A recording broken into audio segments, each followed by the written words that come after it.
So I'm sitting here at my mom's kitchen table in Raleigh at 3 a.m., and I genuinely don't know how I'm supposed to process the last 72 hours of my life. I keep thinking I'm going to wake up and this will have been some twisted nightmare, but every time I look at my bare ring finger, I remember it's all real.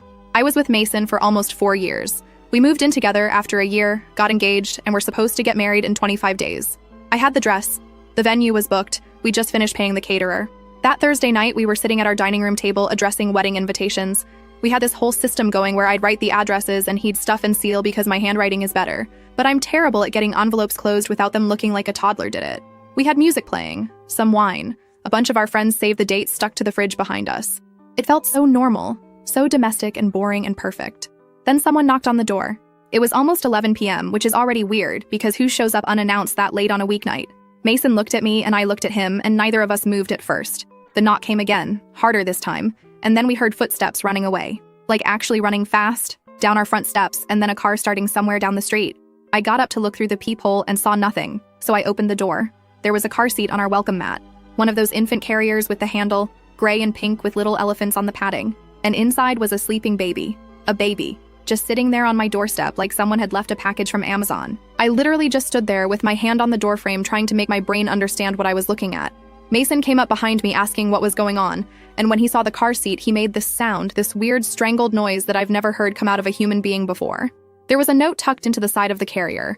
I grabbed it before he could, and it said, and I will never forget these words as long as I live. It said, "Ask him about summer 2022. She's 18 months old. I'm done covering for him." I turned around to look at Mason, and this man I was supposed to marry in less than a month, was white as a sheet, like actually gray looking, the color people get before they pass out. And he started stuttering, tripping over his own words, saying, "She's crazy. This is a setup. I've never seen this baby before in my life. Someone is trying to ruin us. You have to believe me." The baby started crying. This tiny little girl with dark curly hair woke up and started wailing, and I just instinctively bent down to pick her up. Because what else are you supposed to do when there's a screaming infant on your porch at 11 p.m.? And that's when I noticed what she was wrapped in. It was a hoodie. A faded maroon hoodie with our university logo on the front and the number 34 on the sleeve. Mason's number from intramural basketball. The same hoodie he told me he lost at the gym last year. The one I looked everywhere for because it was his favorite and he was so upset about losing it. I asked him why this baby was wrapped in his hoodie. The one he said was gone. The one that was supposedly stolen from his gym locker. And this man, I swear to God, looked me dead in the eyes and said someone must have taken it and given it to this woman to frame him. That someone was clearly setting him up and I needed to calm down and think rationally about this. Calm down. While I'm holding a baby that just appeared on my doorstep, wrapped in his missing clothes with a note about summer 2022, which, by the way, was when we'd been together for almost a year, and he went to visit his college roommate in Atlanta for a week. I asked him point blank. I said, "Mason, is this your baby?" And he said, "No, absolutely not. This is insane. Why would you even ask me that?" The diaper bag was sitting next to the car seat. One of those big backpack-style ones in black. I carried the baby inside and grabbed the bag and started going through it because I needed something. Some kind of information about who this child was and where she came from. There were diapers, wipes, formula, a few changes of clothes, a stuffed bunny that looked well-loved. And at the bottom, in a folder, was a DNA test. I pulled it out and Mason's face changed completely. He went from defensive and angry to absolutely terrified in about half a second. The test was from one of those official labs, not a home kit. It had his full legal name on it, and it said 99.9% probability of paternity. I held it up and asked him to explain this. To explain how a legitimate DNA test with his name on it ended up in a diaper bag with a baby who just got dropped on our doorstep. And he still tried to deny it.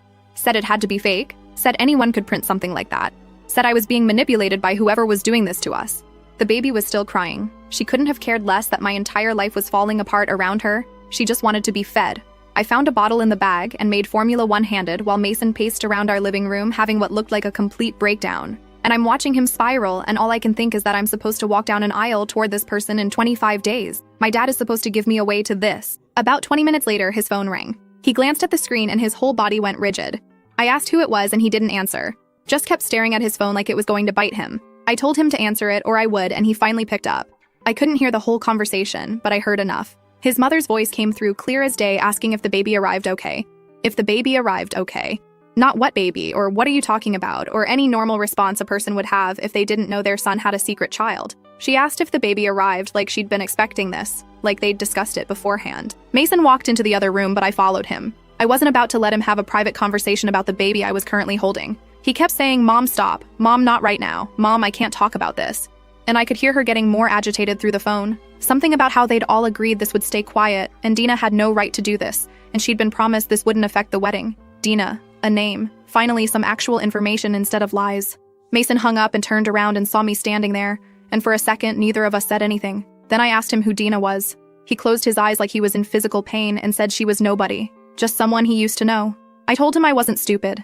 I said his mother clearly knows about this baby, clearly knows about some agreement to keep it quiet, clearly knows who Dina is. So he could either start telling me the truth right now, or I was walking out that door with my car keys and driving to his parents' house to get answers myself. That's when Mason finally started talking. And honestly, I almost wish he hadn't, because the truth was so much worse than I could have imagined. He said Dina was someone he met at a bar during that Atlanta trip in summer 2022, one of his college roommate's coworkers. They hooked up a few times over the week he was there, and he thought that was the end of it. But she got pregnant and reached out to him about 5 months later, right around the time he and I were starting to talk about moving in together. I asked him why he never told me, why he hid an entire pregnancy and child from me for over a year, and he said he didn't know for sure it was his at first, that Dina had been seeing other people too, that he didn't want to worry me about something that might not even be his problem.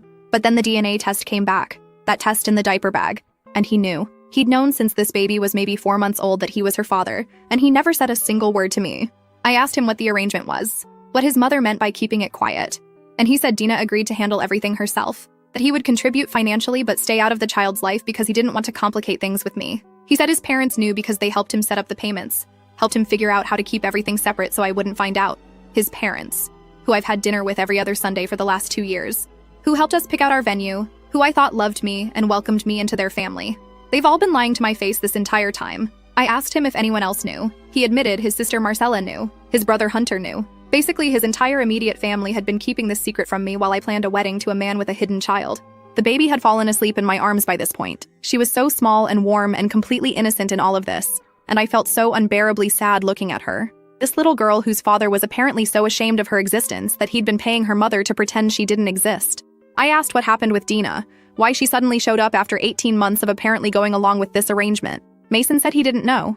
Said Dina had been fine with everything until a few weeks ago when she started asking questions about when he was going to tell me, when he was going to be an actual father to their daughter, whether he was really going to marry someone who didn't know the truth. He said he told her nothing was changing, that the agreement was the agreement, and she'd stopped responding to his messages.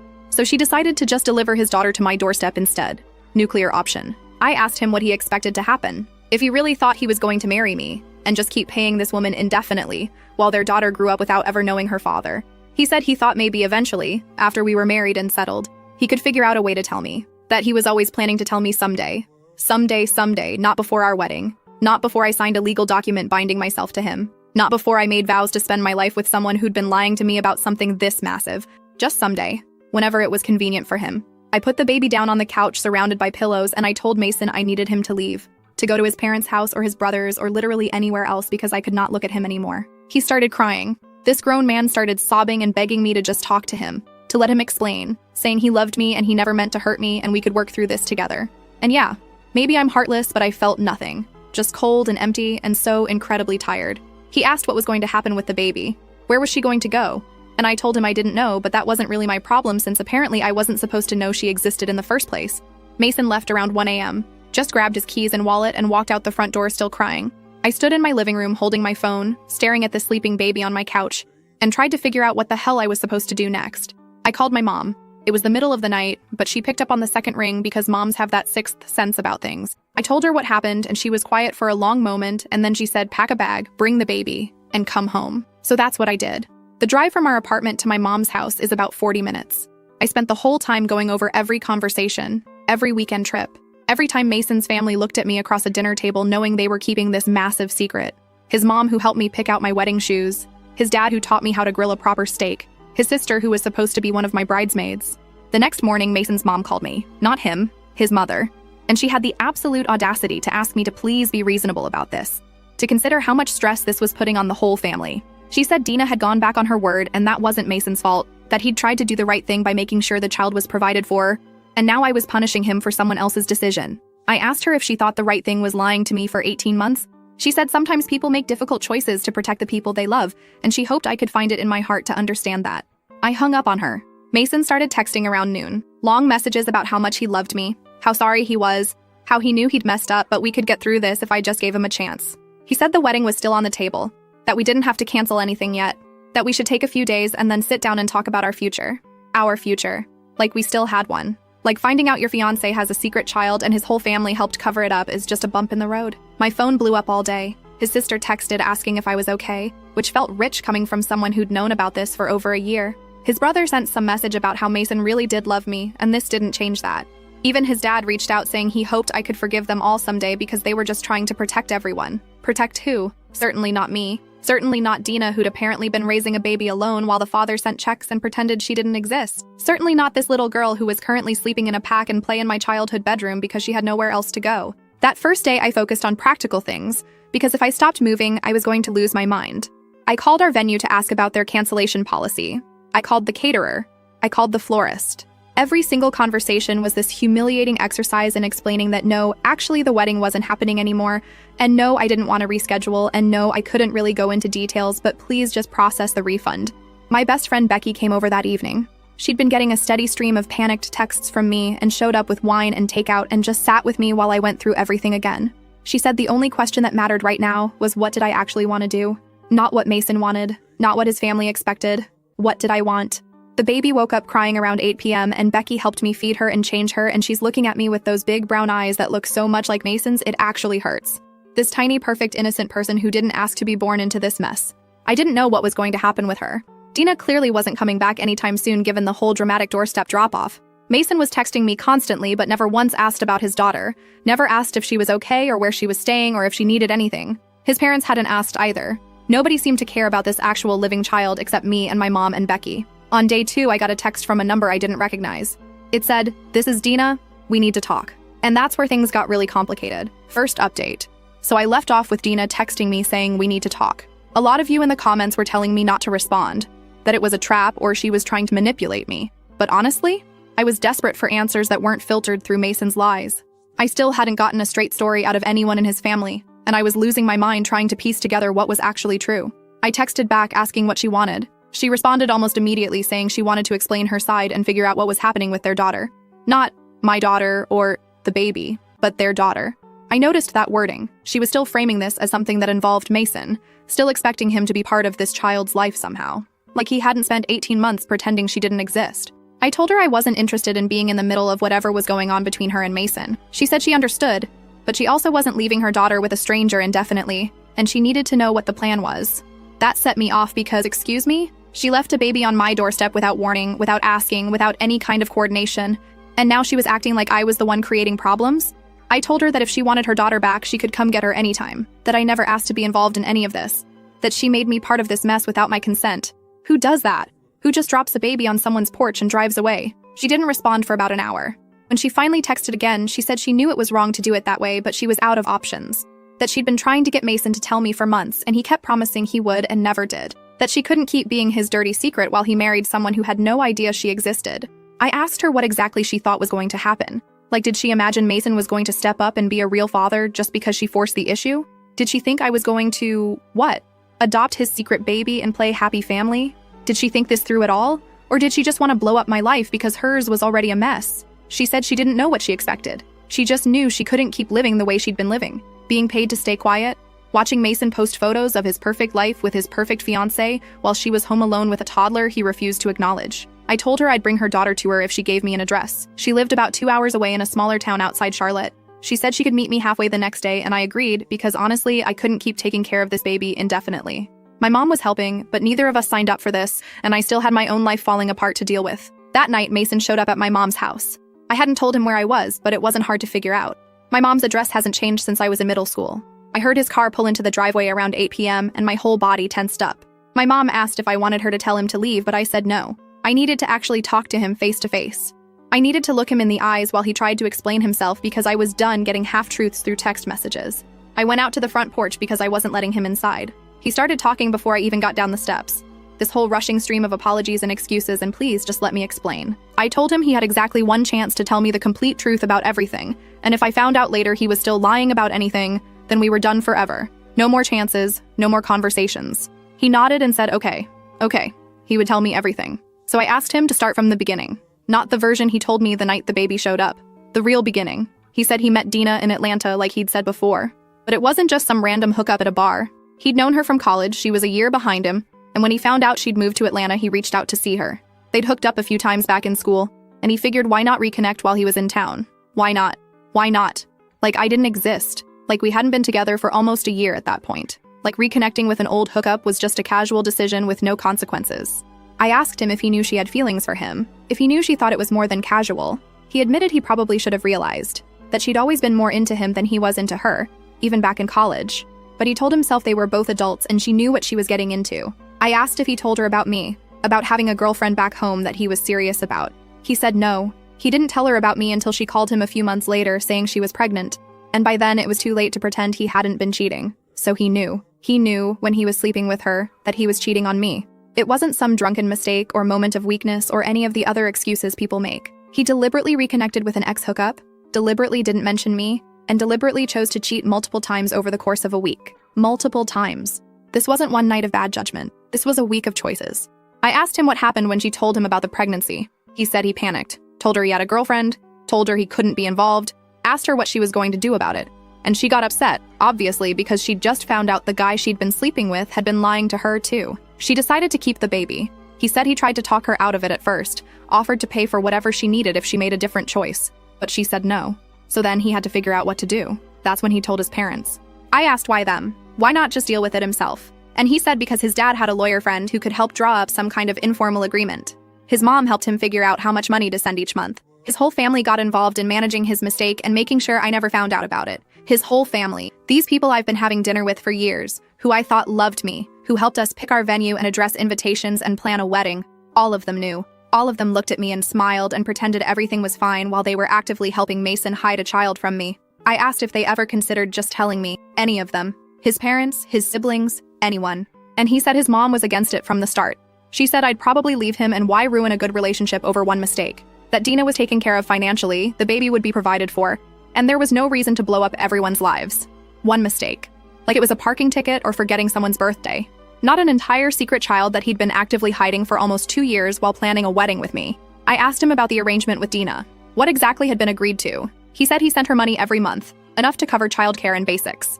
In exchange, she agreed to handle everything herself and not contact me or post about him on social media or do anything that would out him as the father. She could tell her own friends and family whatever she wanted as long as she kept him out of it publicly. So he was paying her to pretend he didn't exist, to raise his daughter alone while he lived his perfect life with me, to be a single mom in secret while he played house and planned a wedding. I asked if he ever saw the baby, his daughter, if he'd met her at all. He got quiet for a second and then admitted he'd seen her twice. Once right after she was born when Dina demanded he at least come see her in the hospital. And once more about 6 months ago when Dina was struggling and asked him to come help for a weekend. 6 months ago? 6 months ago. That was right around the time we got engaged. I remembered that weekend because he said he had to go to a conference. I was annoyed he was missing the engagement party Becky was throwing for us. I complained to my friends about how his work was always getting in the way. I made excuses for him. He missed our engagement party to go play daddy for the secret baby his mother told him to pretend didn't exist. I literally had to sit down on the porch steps because I thought I might pass out. All those people at that party asking where Mason was, me explaining he had work stuff, Becky giving me sympathetic looks, and the whole time he was in Charlotte holding the baby he'd been hiding from me for over a year. I asked him if he felt anything. When he held his daughter for the first time, when he looked at this tiny person he'd created, he said of course he did. He said he cried. He said it was the hardest thing he'd ever done to walk away from her and come back to me and pretend everything was normal. Pretend everything was normal. Like that's some kind of sacrifice, like I should feel bad for him that lying to me was emotionally difficult. He came back from that weekend and we celebrated our engagement and he never said a word. He looked me in the eyes and talked about our future and the whole time he'd just been holding his secret daughter.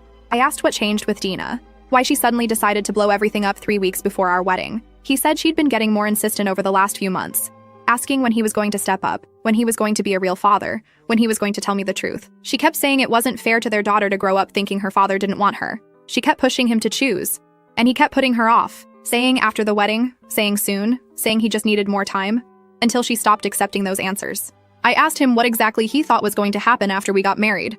Was he just planning to keep paying Dina forever and hope I never found out? Was he ever actually going to tell me? He said he didn't know. He said he kept telling himself he'd figure it out eventually, but he just kept pushing it down and focusing on us and hoping somehow it would all work out. I actually laughed. This bitter, horrible laugh because the delusion was so complete I couldn't even process it. He was really just going to keep lying indefinitely and hope for the best. That was his entire plan. No actual solution, no accountability, just vibes and prayers that his secret baby would stay secret forever, while I walked down an aisle and promised to spend my life with a stranger. I asked him one more question. I asked if he loved Dina, if there was ever any part of him that wanted to be with her instead of me. He said no, absolutely not. He said Dina was a mistake he'd been trying to manage and I was the person he actually wanted to spend his life with. He said he loved me and only me and he would do anything to fix this if I just gave him a chance. I told him I needed time to think. He asked if that meant there was still hope for us and I said I didn't know. I was so tired, so overwhelmed. I couldn't make any decisions when I could barely stand up straight. He asked if he could come inside and see the baby. I told him absolutely not. I said he'd had 18 months to see his daughter and he chose not to. So he didn't get to play concerned father now just because it might score him points with me. He lost the right to act like he cared about that child when he missed her first steps and first words, so he could keep lying to me about her existence. He left after that. I sat on my mom's porch for probably an hour just staring at nothing. The next day I drove to meet Dina at a gas station about halfway between us. My mom wanted to come, but I told her I needed to do this alone. I put Lily in her car seat and loaded up all the stuff from the diaper bag and made the hour drive listening to nothing but silence. Dina was already there when I arrived. She was standing by an older model SUV watching me pull in. Dark hair pulled back, no makeup, wearing joggers and an oversized sweatshirt. She looked exhausted in a way that went beyond just not sleeping. She looked like someone who'd been carrying something heavy for a very long time. I got out and went around to get Lily, and she immediately started fussing over her, checking her diaper and her temperature and asking if she'd been eating okay. Lily reached for her mom and made this happy little sound, and I just stood there watching this reunion that I had no part in, but somehow had been dragged into anyway. I handed over the diaper bag and she turned back to me and said thank you for taking care of her, that she knew I didn't have to do that. I told her I wasn't going to leave a baby on my porch in the middle of the night, that I was a decent person even if the father of that baby wasn't. She flinched a little at that, but didn't argue. She asked if I'd talked to Mason. I said I had. She asked what he told me, and I gave her the short version. She listened, and then said there were some things he'd left out. Like what? I asked. She said the arrangement wasn't her idea, that when she first told Mason she was pregnant and wanted to keep the baby, she asked him to be involved. Not as a boyfriend or partner, but as a father to their child. She wanted to co-parent. Wanted their daughter to know her dad, wanted to figure out something that worked for everyone. But Mason said no. He said his family had money and influence, and if she tried to force the issue, they would make her life difficult. So he offered her a different deal. Monthly payments, generous ones, in exchange for staying out of his life and letting him pretend none of this ever happened. She was 24 and alone and scared, and she took the deal because she didn't know what else to do. I stood there in that gas station parking lot trying to process this. Mason had essentially threatened her. Used his family's money and status to scare a pregnant woman into silence. This wasn't just lying to me. This was using power over someone vulnerable to protect himself. I asked why she was telling me this, what she wanted from me. She said she didn't want anything from me. She was done feeling guilty for existing. For 18 months, she'd been treated like a shameful secret, paid off like some kind of inconvenience, and she was over it. Mason was Lily's father whether he liked it or not, and he was going to have to deal with that eventually. I asked what was going to happen now. With Lily, with Mason, with all of it. She said she was planning to pursue legal custody arrangements. No more under-the-table payments and gentlemen's agreements. She wanted a formal custody order and legal child support and Mason's name on the birth certificate. She said she'd held off because she didn't want to cause drama, but clearly keeping quiet wasn't working for anyone. She got in her car and drove away with Lily waving at me from her car seat. I sat in my car for probably 20 minutes before I could make myself drive home. When I got back to my mom's house, Mason's sister Marcella was sitting in the living room. My mom looked apologetic and said Marcella had shown up about an hour after I left and insisted on waiting. Marcella stood up when I came in and said she really needed to talk to me, that she knew I was angry with all of them, but there were things I needed to understand. I was exhausted. I was done. But I also wanted to hear what she had to say, because Marcella was supposed to be one of my bridesmaids. She was going to stand next to me at my wedding, and she'd known about this the entire time. I sat down across from her and told her she had 5 minutes. She said the whole family felt terrible about how this had all come out. That they never meant to hurt me, that they genuinely cared about me, that everything they did was to protect the family, including me. I asked her how exactly lying to me for 18 months was protecting me. She said looking back, she wished she'd said something sooner, that she'd felt guilty every time she saw me, but she'd convinced herself it wasn't her secret to tell, that Mason would handle it eventually and she didn't want to interfere. I asked her what she actually wanted. Was she here to convince me to forgive Mason, to take him back and go through with the wedding like nothing happened? She got quiet for a moment and then said no, actually. She was here because she thought I deserved to know the whole picture before I made any decisions. And there was something Mason hadn't told me. I waited. She said Mason had been talking to their parents about what to do if Dina ever became a problem. Contingency planning, she called it. And part of that plan involved claiming Dina was mentally unstable if she ever tried to go public. They had a whole strategy ready to discredit her, make her look like a crazy ex who was obsessed with Mason, suggest the baby might not even be his despite the DNA test. They were going to destroy this woman, a single mother who'd been raising their grandchild alone. They were prepared to lie about her mental health, attack her character, make her look like an unhinged stalker. all to protect Mason's reputation and their family image. She left after that. My mom sat down next to me and didn't say anything, just put her hand on mine. I told her I felt like I was in someone else's nightmare. 2 weeks ago, I was addressing wedding invitations with the man I was going to marry. Now I was finding out his family had backup plans to destroy a single mother if she ever stepped out of line. These people were going to be my in-laws. I was going to have children with a man whose family thought the appropriate response to an inconvenient truth was character assassination. Mason texted that night asking if we could talk again. He said he wanted to see me, really see me, and have a real conversation about our future. He said he was willing to do whatever it took. I stared at that message for 20 minutes. Whatever it took. Like there was some combination of words or promises that could undo 18 months of lies. Like I could just forget that his family had a plan to destroy Dina if she ever told the truth. Like any of this was fixable. The next morning I woke up to 17 missed calls from Mason's mom. Final update. Okay, so this is probably my last update because I physically cannot keep rehashing this nightmare, but I also feel like I owe everyone the full picture of how this all went down. So I woke up to 17 missed calls from Mason's mom. I didn't call her back. Instead, I took a shower, made coffee, and sat with my mom at the kitchen table trying to figure out what to do next. About an hour later, there was a knock at the door and I already knew who it was before I even looked. Mason's mom was standing on my mother's porch. She asked if we could talk and I said fine, but my mom was staying. We all sat down in the living room and she launched into this whole speech about how she understood I was upset, but I needed to consider the bigger picture. She talked about how much Mason loved me, how the wedding was so close, how much money everyone had invested, how embarrassed the family would be if we canceled now. She actually said the word embarrassed like that was supposed to matter to me, like her embarrassment was the issue here. Like I should care about her country club reputation when her son had been lying to my face for 2 years. I let her finish and then I asked her point blank why she thought any of that should matter, more than the fact that her son lied to me for almost 2 years, that she lied to me, that the whole family sat around Sunday dinners looking me in the face knowing they were helping hide a secret child. I helped this woman pick out tablecloths for the rehearsal dinner. She cried when Mason proposed. She hugged me and said she couldn't wait to have me as a daughter, all while knowing. She said she was trying to protect her son and his future, that Dina was a mistake and mistakes shouldn't define someone's whole life. She said Mason deserved a chance to be happy and I was the person who made him happy. I asked her about the plan to discredit Dina if she ever went public. I watched her face change when I said that. She asked where I heard that, and I told her it didn't matter where I heard it. What mattered was whether it was true. She tried to deflect, saying they were just discussing hypotheticals, that any good family would protect their own, that Dina had agreed to stay quiet and then broke her word, so really she was the one who couldn't be trusted. The audacity. Blaming the woman who'd been raising Mason's baby alone for 18 months while he played house with me. My mom spoke up then. She said, with all due respect, the only person who broke trust was Mason when he cheated on her daughter, and then lied about it for 18 months. She said whatever arrangement was made with Dina didn't change the fundamental betrayal that had happened. Mason's mom got this pinched look on her face like she'd just bitten into something sour. She said she didn't come here to be lectured. She came here to try to save her son's relationship with the woman he loved. I told her it was too late for that. That even if I could somehow forgive Mason for the cheating and the lying, I could never trust his family again. I said I saw how they operated now, how they closed ranks and covered things up, and were willing to destroy an innocent woman's reputation to protect their image. I told her I spent 4 years thinking I was part of this family, and the whole time I was just the idiot who didn't know the truth. She stood up and said I was making a huge mistake, that I was throwing away a good man over one indiscretion. One indiscretion. Like cheating and creating a whole human being and hiding it for 18 months is the same as forgetting to take out the trash. I told her to get out of my mother's house. She looked at my mom like she expected backup, and my mom just pointed at the door. She left without saying another word. I texted Mason and told him I needed to see him one more time. He responded immediately, asking when and where. I told him to come to my mom's house in an hour. When he showed up, he looked hopeful.